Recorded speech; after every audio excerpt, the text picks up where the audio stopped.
Mama Akwabamla News Ghana TV so abusia for meeting ede eye se Frank Kenenso yensa akansam ai ede brem medical aka chemo se sa ebreye wo mu die ensem ebeba bontin na dodo na no eye the new patriotic party won say so mo ena sabi omonam eho apaso ene de ba bi aduru no eye honorable kandi akompre ko Agyapong ode nsem bia ba batudwa ena o say wono pa se 2028 abaye beto no se eduru na so na fragbera na yato na se eniama ankoya na wakwakwaje defeat atumprekope enya adwuma on de onye sa wo kan se bebresu kan ho sa akra ka se ono MPP party hunti no ye man treasonable offense treason act eto no so chese sinyame amafi ko akabi ekoti tifri so kom de ne yam enso se de enya to baby bi agu party ni mu ase anasa den ye kure nkotie nchire mu dodo a wode baaye ene se on de wonya mu ma obia gise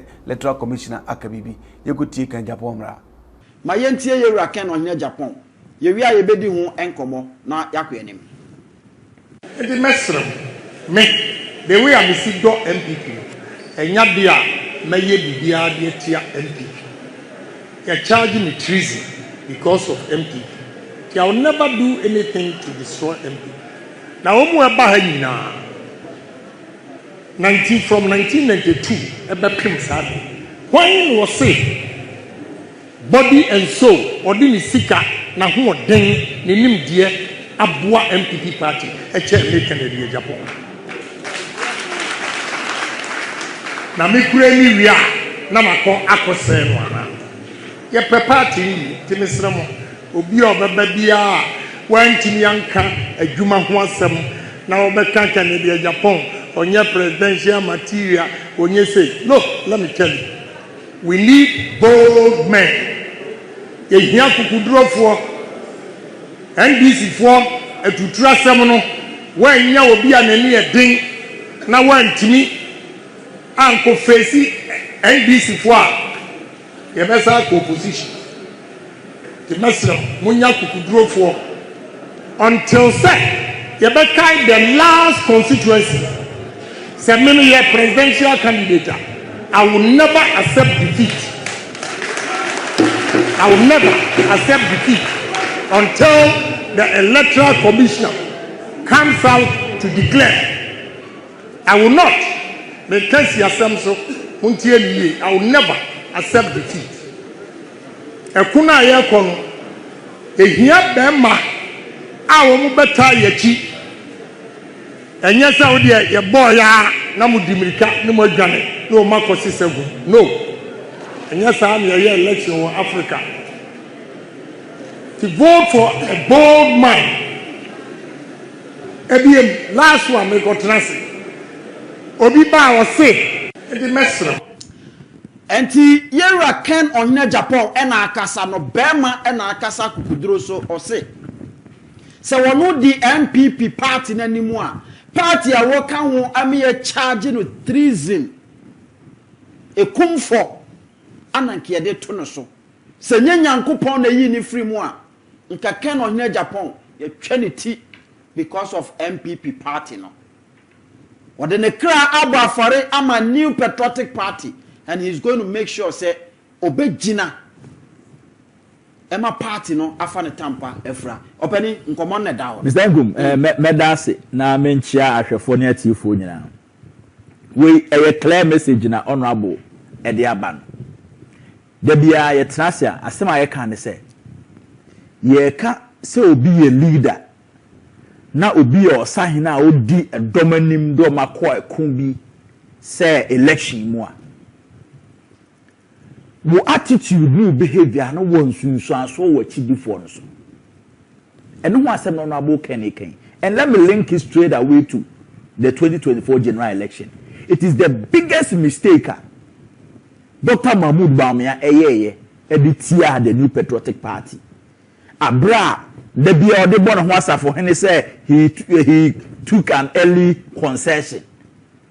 It was a big mistake. Leader bia we are serious say we call election especially in Ghana and Africa.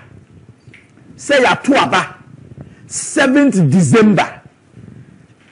Ya post 5 p.m. ye kind aba. The next day, 8 December, 9 a.m. Now we jina our porch after podium jina chile say what conceded defeat. Now electoral commission osha ban so no far out of 16 regions, no far one region kramai. On far one region kramai, ye ko 16 regions abatwo. Electoral commission na yamane kwan say osha ban so no. On quality for one region results in Pometu Jau, Mr. Nkum. Now, the main contender, and I said the main candidate, the ruling party's candidate, over all the state machinery, state apparatus, all national security, kowtow to him. Chairman of the Police Council, Chairman of the Armed Forces Council, Vice President of the Republic of Ghana, the second in command. Who your candidate here kotwaba now what chicken out. Yeah. Fine, everyone who say who didn't kubo. But Mr. Nkum, let us collate to the end. Protect the party. Yes, stand for the party. And Obianim say and no ma NDC what chief MPP so ama ene omanya the overwhelming majority in parliament. Because seats we blow home Mr. Nkum ombubugu almost senko fufu an ye declare ma omo. But at that time, you know, the vice president, our flag bearer, na Ghana akoda, constituency chairman, una metana. So everybody, especially in MPP, lost interest in the election, including some of us and our studio. Obi anu share the 2TV on Man FM say after that time yanya coverage ni biam. Because we didn't see the need to continue the coverage. Because the ultimate is the presidency. So if the flag bearer has taken out, telling us say or no there or say or make or the policy receive in here say or take early concession, it's a mantra or nama and early concession in the to the disadvantage of the party. And that is a big mistake and a great harm of Dr. Mahmoud Bawumia. Professor Mills Krampa no see or yasum no krano. One check. Mr. Nkum. 2016, now President John Dramani Mahama was the sitting president. And on the NDC and election. That was the first time in the history of Ghana. Agyapong sitting president, alusi election. He knew he was losing the election. But what did they come? That is where the famous comfortable lead came in. At that time, NDC had realized that they were losing the election. But and then NDC had a press conference and told the whole world, say they were in a comfortable lead. Yes. So they know that MPP would misbehave, but they are still in a comfortable lead. In fact, President John Dramani Mahama had a press conference in his house and briefed the press, say they are leading. Yeah. They've won parliament. But now, in actual fact, he knew they were losing. National security had given him all the briefing. That's the elections. Mr. Nkum, President Mahama at that time in 2016. What are you talking about? School. You must understand the concept of what you are doing.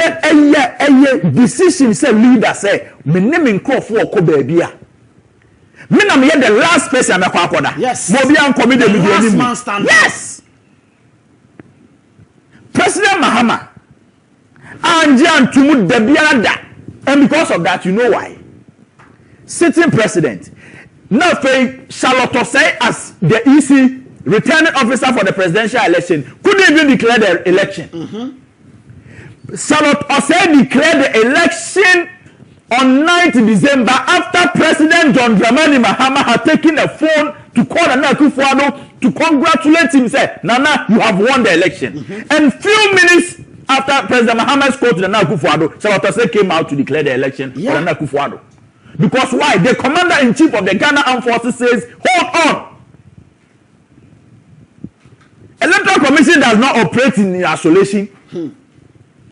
And election results has national security implications. Exactly. At the moment you declare somebody as the winner of the presidential election, that person becomes the president-elect. And the state owes that person the utmost security. You have to provide security for the person. Here is the case that Electoral Commission the commissioner who is the returning officer for the presidential election had not declared anybody as the winner. Then you have a sitting president who is a flag bearer has conceded defeat. So at that point, I asked myself, what was the status of John Dramani Mahama? Electoral Commission declared the a winner. So he wasn't the president-elect. Meanwhile, the vice president, who is the leader of the party going to election, has conceded defeat. So automatically rendered President John Dramani Mahama then as the president-elect. Yeah. So national security had to then switch to his place and provide security for him. Meanwhile, the Electoral Commission had not declared. Wakwakoje Electoral Commissioner Juma. He has taken out. Obian Hobasi Street so. This time what's happening so? Senka and can be before Chelsea Chrome. Jubilate say, you're winning, and this is also Chelsea Chrome. See, you're winning no matter class. Then you come out to say, without it.